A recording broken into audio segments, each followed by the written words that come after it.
couldn't get near you, but still in all, give you every advantage I found. Couldn't find a better fit for them, along with my crown. And since the baton was passed, I've been down, cause failing's not an option, and dad is not a noun, not at all.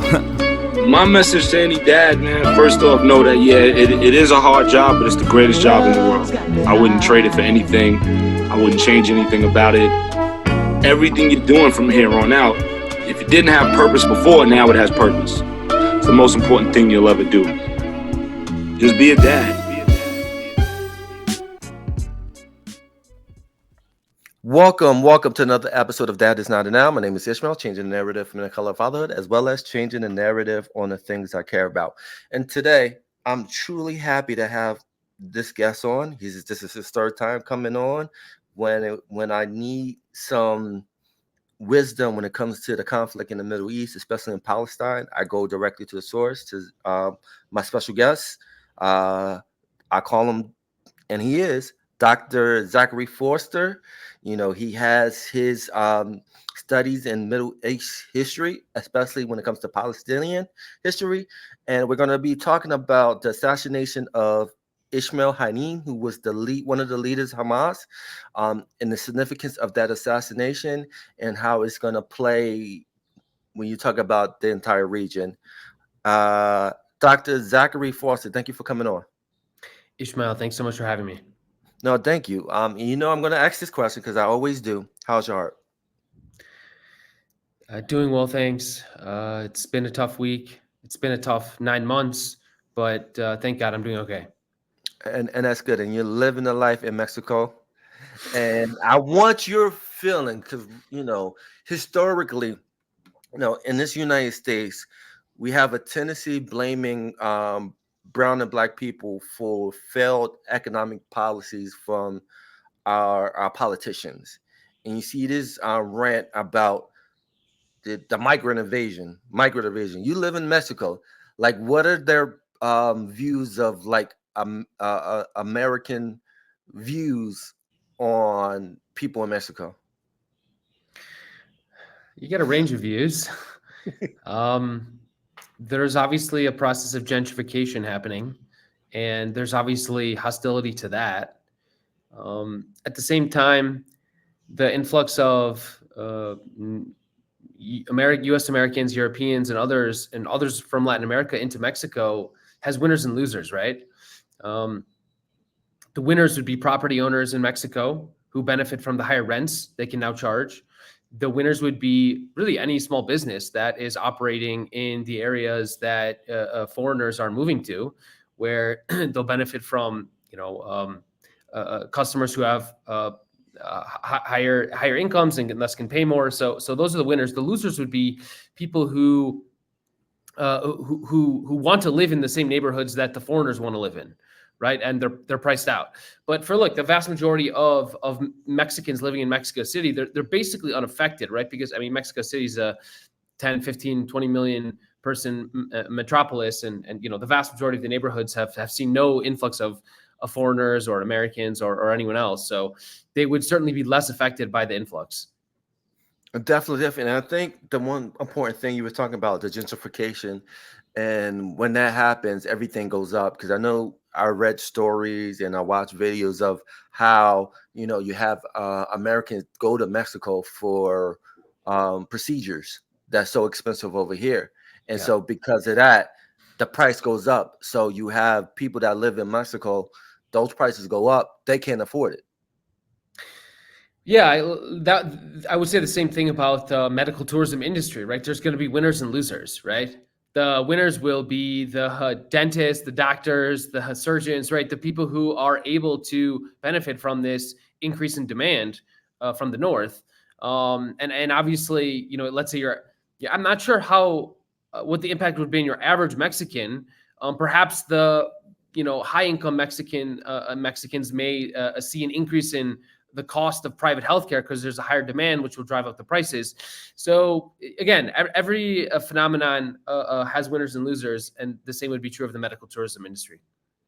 Definitely. And I appreciate your your view because you live there, so you're on the ground, you see what's going on, and I think that's important to get that different perspective because normally you don't get that perspective especially if decide to go to Mexico and see how that gentrification of Mexico is are impacting people in Mexico. So I think it was important to have that. So let's get to the meat and potato of the conversation. All right.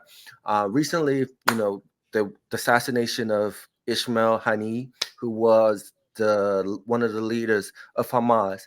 Um, for the audience who doesn't know the significance of this figure, can you kind of give a background of that figure? Yeah, certainly. So Ismail Haniyeh, he was the head of Hamas's political bureau abroad, right? So Hamas is this a Palestinian political organization. It's a militant organization. Obviously, it has a political bureau. It has a militant wing known as the Qassam Brigades.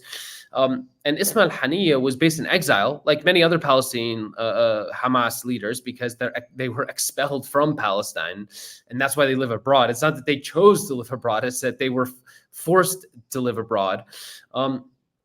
And he was the main Palestinian Hamas leader carrying out the negotiations, these hostage talks, these ceasefire talks. He was the Palestinian representative negotiating with the Israeli representatives, and he was just assassinated. So, I mean, if you were hoping for a ceasefire, if you were hoping for a return of the hostages, you can probably forget about all that now.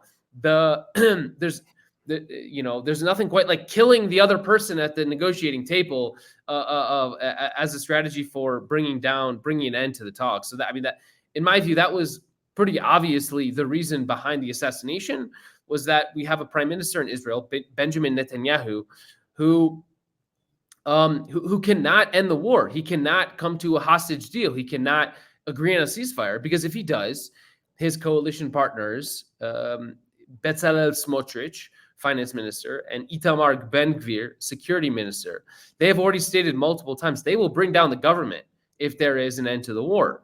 And if they bring down the government, then there'll be new elections. Bibi Netanyahu will almost certainly not be elected again as prime minister. 70-80% of Israelis want him out.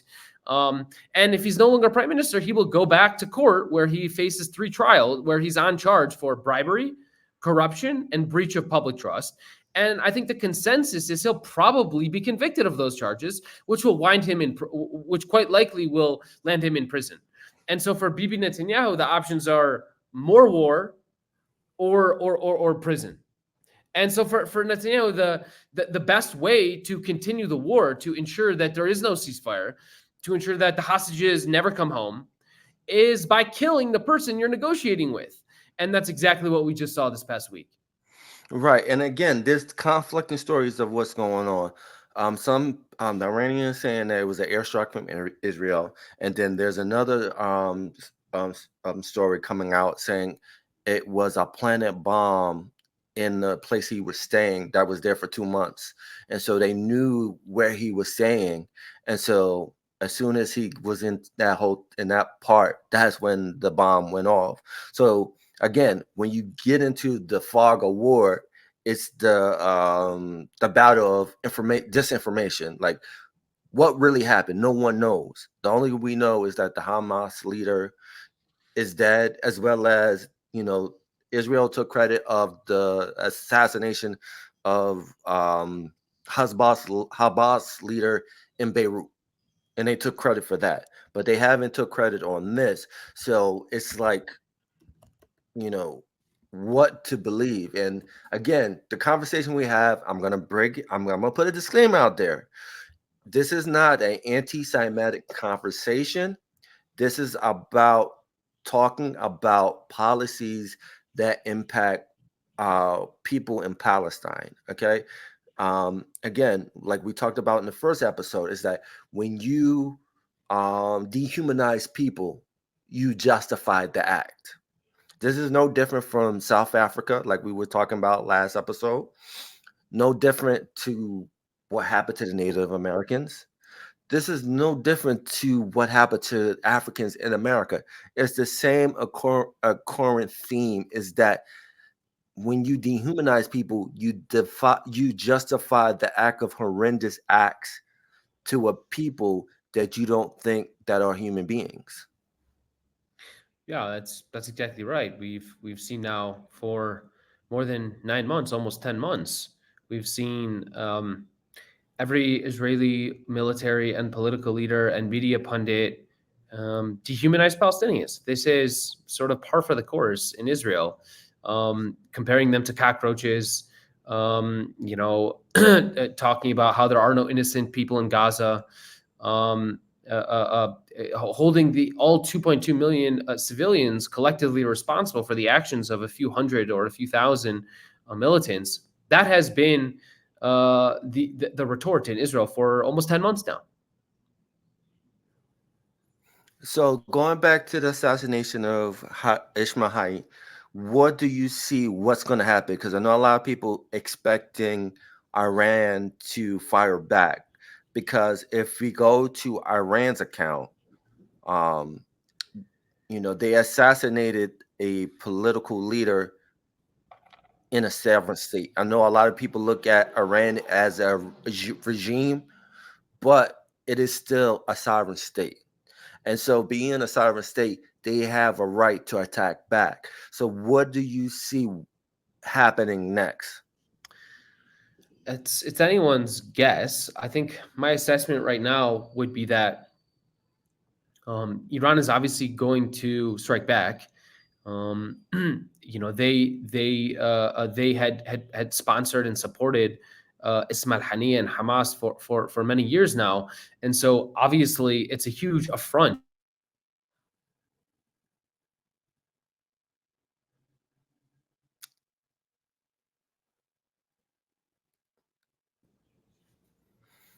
Sorry about that. There almost certainly will be a response. What we can say from the previous flare-up between Israel and Iran in May is that Iran is probably not interested in a full-blown war, right? They could have back in May when Israel killed 14 people in the Iranian embassy in Damascus, they could have responded with a much, much more severe blow to Israel. In fact, what they did instead was they signaled what they were going to do.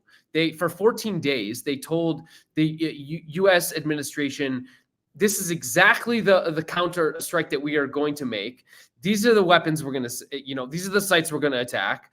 And then during the course of the counter strike, it was like a period of like hours and hours. They sent these like slow moving drones across the Middle East, so that and it was this like, but the whole point was they were trying desperately to signal exactly what their counter strike would be, so that there wouldn't be any casualties in Israel, and so that there wouldn't be an escalation, and so that Israel could then claim.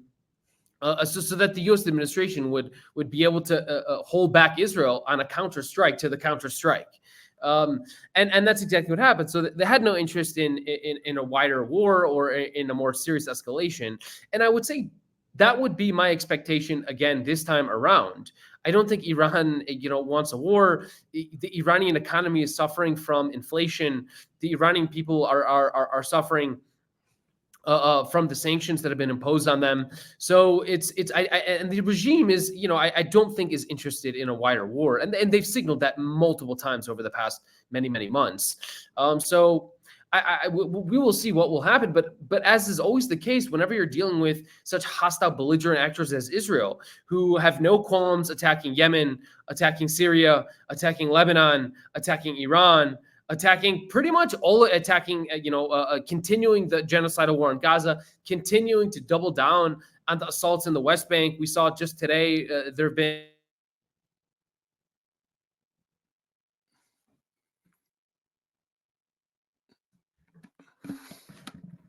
what this software does not like me. But so whenever you're dealing with a kind of a belligerent state like Israel, you never really know what to expect. But I think certainly from the Iranian perspective, there will be a counterstrike, but it will be limited.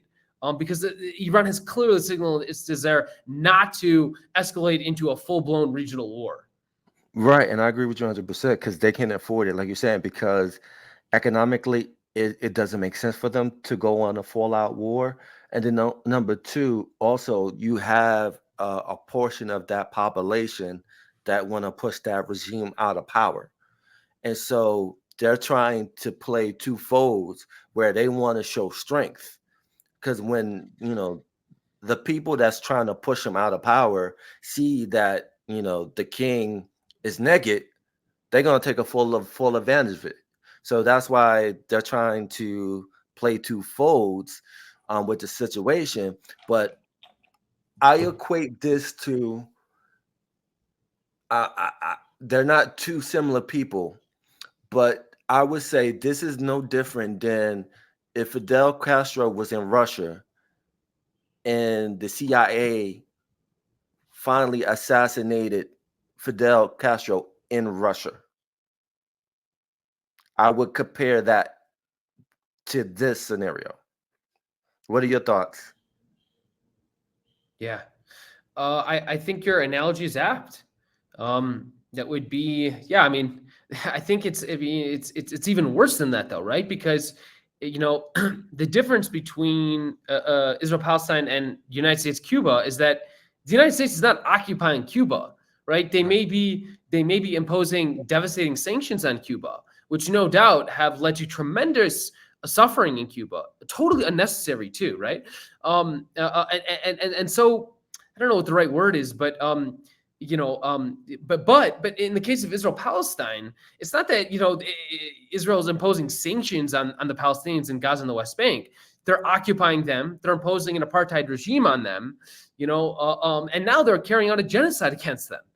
So the equivalent would be, imagine if the United States, occupied Cuba, imposed an apartheid rule over Cuba where Americans would be able to live in Cuba and have special rights, whereas the native Cubans wouldn't have those rights.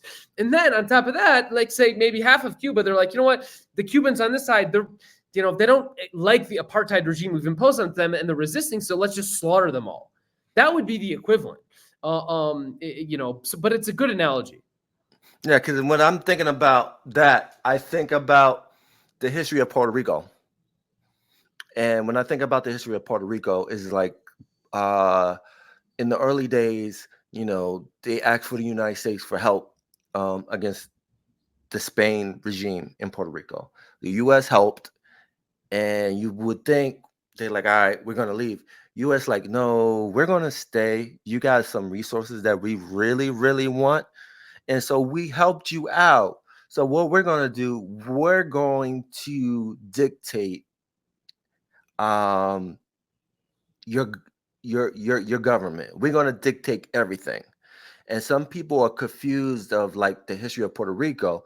But it's important to understand that the reason why the Puerto Rico is in the situation in today is because the U.S. influence of Puerto Rico. Like a lot of things that that a lot of people who try to revolution and try to push for independent Puerto Rico, they were killed. And so it's important to understand that the conversation that we're having is that there are certain things that goes on. There's a reason why, because it's about resources, and resources. And so to attain those resources, you have to do what you need to do to obtain those resources. Yeah, that's right. I think if you really think about, the core issue in Israel and Palestine, it really is resources, specifically land, and property, and housing, and water, and the like. Because if you think about what Zionism ultimately is, it's a movement to take over the land, right? If you're a movement, of European Jews, that says we want to build a Jewish state in a land that's 95% non-Jewish, sure, you can move to the cities, you can, as the Zionists did, but in order to actually build a state is what's the definition of a state? It's an entity that dominates, that monopolizes.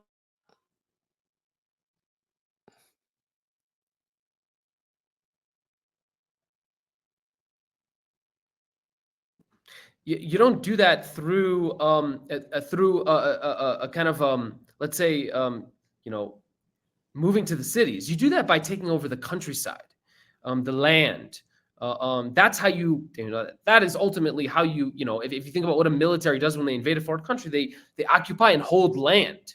And that's exactly what the Zionist enterprise was all about. It was, how do we wrest away the land, the farmland, the olive groves, the wheat fields, the orange groves? How do we wrest that away from the Palestinians? And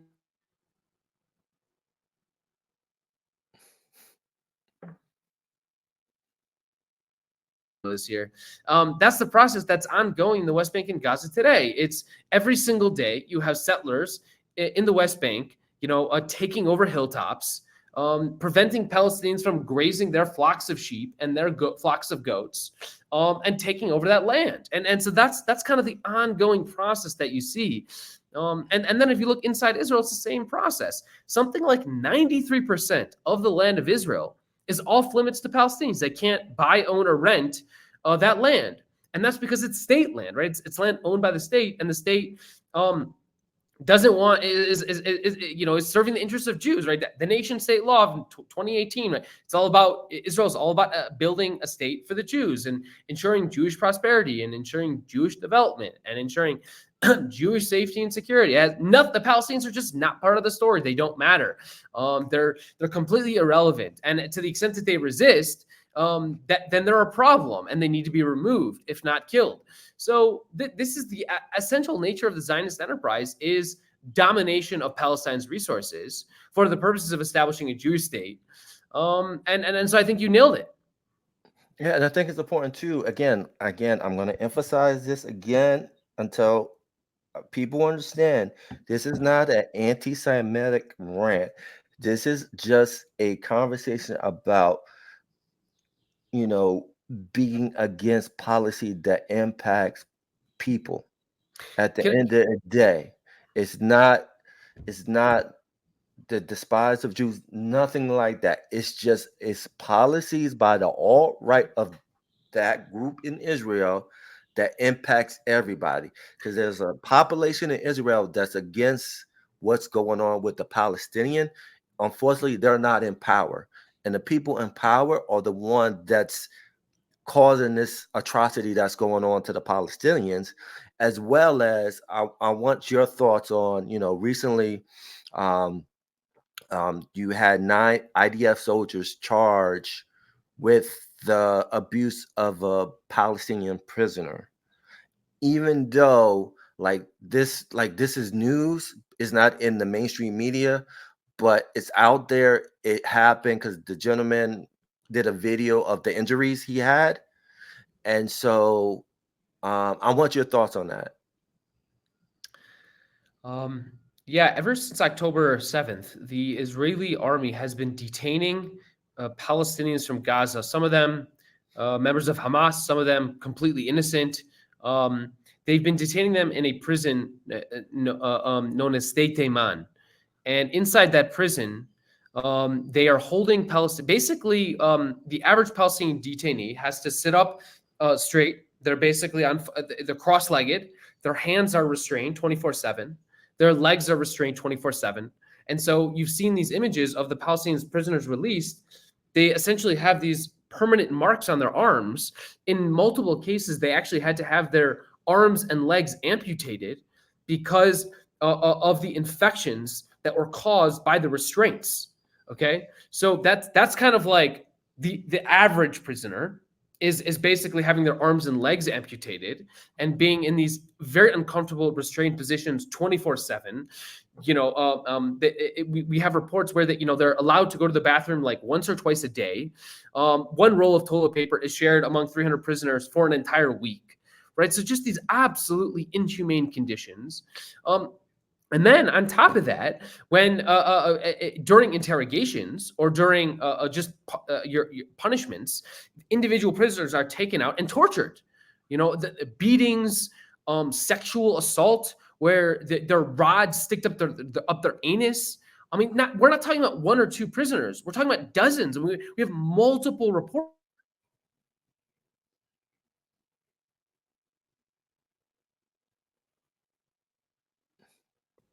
I mean, this is not debated. We have New York Times reporting. I mean, this is the newspaper that has been complicit in has been manufacturing consent for Israel's genocide for 9 months. Even the New York Times is reporting on this. Haaretz has reported on this. The Guardian has reported. So there's no longer any debate about what's happening. They're sexually harassing and torturing and raping Palestinian prisoners. And they've been doing this for months. And finally, after 9 months of this kind of sexual torture in these torture dungeons, a few Israeli soldiers were detained.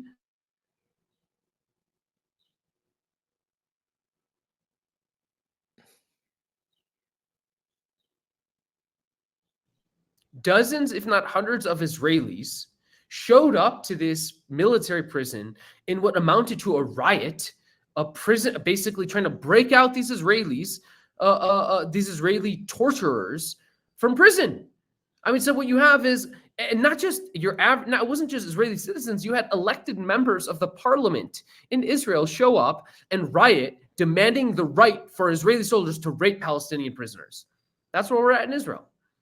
And it's just crazy too, like thinking about the whole process of, again, when you dehumanize an ethnic group, you justify the action. Like I think about Black people and lynching, the justification of lynching Black people, where no one were arrested for lynching Black people, like the small communities, like they knew who were a part of lynching Black people, and they did nothing about it. There were laws in the books, but again, Black people weren't looked as citizens. They were looked as beasts and animals, and so they didn't get justice. And the reason why I bring that up, because it's the same thing, is, again, when you go back to Native Americans, like they are animals, they're savages, they're not civilized people like us. So they're destined to die just for progress. Look, I think the comparison you make is quite apt. It's that when you treat a certain group of people as subhuman, as undeserving of the human rights that you claim for yourself, then you get all kinds of horrible rapes and tortures and beatings and harassments and because these people are not considered human beings, they're considered human animals, to use the words of Israeli Defense Minister Yoav Gallant. They're not innocent. There are no innocents in Gaza, to use the words of Israeli President Isaac Herzog. They don't have rights because they're not human beings. They're human animals. But that is, and that was exactly the approach in the American South with Black slaves. Is they were 3/5 of a. Yep.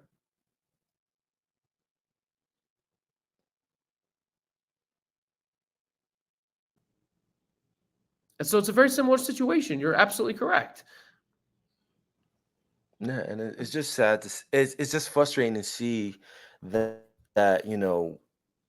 you have so many Palestinians that died. You have areas in Gaza basically that's uninhabitable. You got a rise of polio, and the reason why I wanted to have this conversation again is it can happen anywhere. Like, especially here in the United States, we're like, oh, it will never happen to us. Go back to 9/11. When 9/11 happened and then the invasion of Iraq, Guantanamo Bay, you had Arab American citizens that they thought that were terrorists, and they sent them to Guantanamo Bay. And so the reason I want to bring this to light is that it just takes a government to look at certain ethnic groups as a reason to dehumanize them, and the justification of it, and how a certain population agreed to it. And that's why I brought earlier the conversation about how you're doing in Mexico, because this is the same thing they're doing to migrants that's coming to this country. It's the same. It's the same talking point.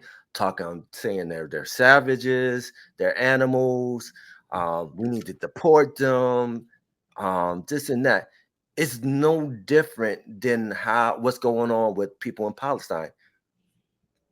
Yeah, I mean, you couldn't be more right. In fact, there's actually a similar impunity that the ICE, the part of the U.S. administration responsible for basically detaining migrants, they have killed many migrants.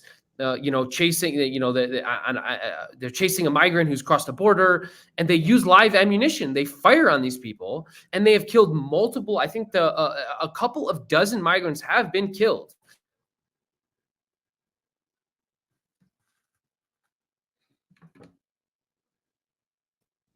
And according to some very recent investigative reporting, and I can even tell you the exact reporter who has produced this work, absolutely brilliant work. But you have a Laila Hassan who has just put out a piece called "Armed and Untouchable: ISIS's History of Deadly Force." And I would highly recommend that piece to anyone who's curious about the situation among ICE in the United States. But it's quite similar. There's total impunity.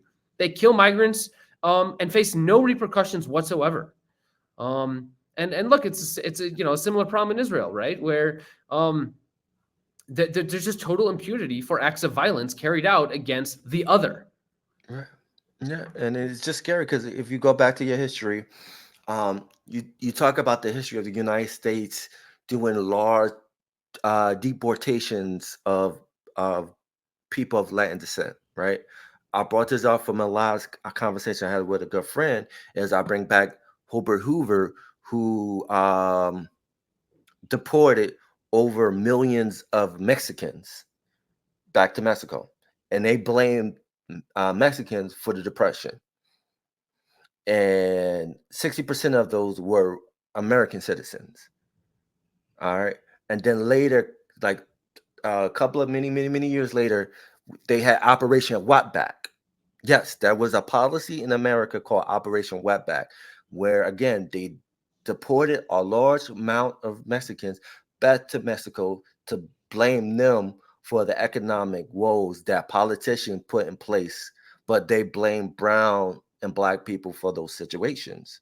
You know what I mean? So, you know, they all connect together. It's not something new. This is not something just they just came out of the blue with this idea, and it's happening. It had to be learned from somewhere. Yeah, that's exactly correct. I think these movements for justice and freedom and equality echo one another. I mean, it's no surprise that the South Africans took Israel to the ICJ, right? That's because they've had experiences of apartheid and oppression, and so they know what it's like. And I think the same is true if you go to Europe. What countries are the most pro-Palestine? Right? It's Ireland, also a country colonized by its neighbor Britain, right? That's not a coincidence. And if you look in the U.S.,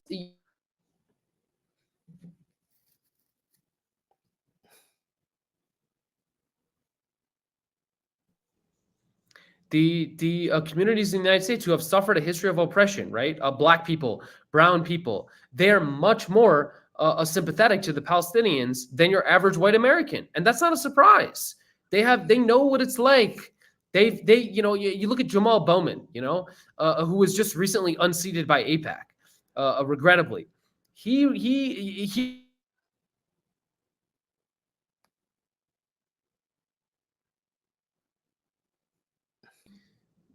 Jamal Bowman traveling around the West Banks, being like, "Oh my God, this is this reminds me of the stories told by my parents living in the 1960s, where you had legal racial segregation, and that's what it's like in the West Bank." And so, of course, he's going to identify with that and sympathize with that. Yeah, definitely, and I agree with that. That's the same thing when when Dr. King went over to Israel, and he had to kind of do a balancing act of having that relationship, but also talk about the plight that Palestinians were dealing with when he was over there. You know, prime example, Malcolm X was saying, the rights of Palestinians when he was alive. So they go hand in hand. So it's important to understand the dynamic of the world because it impacts us too. Like you were alluded to, that our tax dollars are going to what's going on there. And we need to know what's going on. And that's the reason why I have the amazing Zach Foster, Dr. Zach Foster with me. And I truly enjoy this conversation, even though StreamYard doesn't like you. I don't know why. I think because you're in Mexico. I think StreamYard is racist. I think they don't Okay. like Mexico. Ishmael, listen, thank you so much for having me on. I promise the next time we chat, this is my promise to you. I will have solved this StreamYard cutting out every 10 seconds. I don't know what to say. Like, my internet's fine. I don't have any other problems with any other apps, but it's just StreamYard cuts me out every 10 seconds for like 3 seconds. I just don't get it. But thank you so much for No, having thank me. you. Thank Yeah. you. I'm gonna stick to my story. I think StreamYard is just racist. They don't like people from Mexico. The CEO of StreamYard is gonna vote for Trump. I'm gonna get in trouble for that, but I don't care, man. But yeah, I appreciate you for jumping on at the last minute because I think it's important that we get that information out to people. Because again, a lot of people don't know that what's going on in Palestine affects us too. And you have a lot of things that's going on in the media that trying to disconnect their story from our story, but they coincide with each other. So again, I thank you. I appreciate you. I know you're about to go play ball right now. Go enjoy playing some b-ball. But I'm gonna take you on that word. I will be coming down to Mexico to play ball with you. And your team. All right, Ishmael, you have a great day, and thanks again for having me on. Take care, brother. All right, you too, brother. Thank you. All right. Bye-bye. All right. This has been a here at That Is Not a Noun podcast. Make sure you follow Zachary Foster on his social media, as well as I'm gonna have the link to his Palestinian course when it comes to understanding the history of Palestine. Because what I fear is gonna be lost after all this going on right now is that the culture, the history of Palestine will disappear. And so by taking his course, you will definitely learn the history of Palestine, the people of Palestine, and the history because their history has to be preserved. Because if not preserved, they're gonna become dust in the wind to a point where they no longer are gonna exist in history. So again, this has been an amazing conversation. I love you guys. Peace.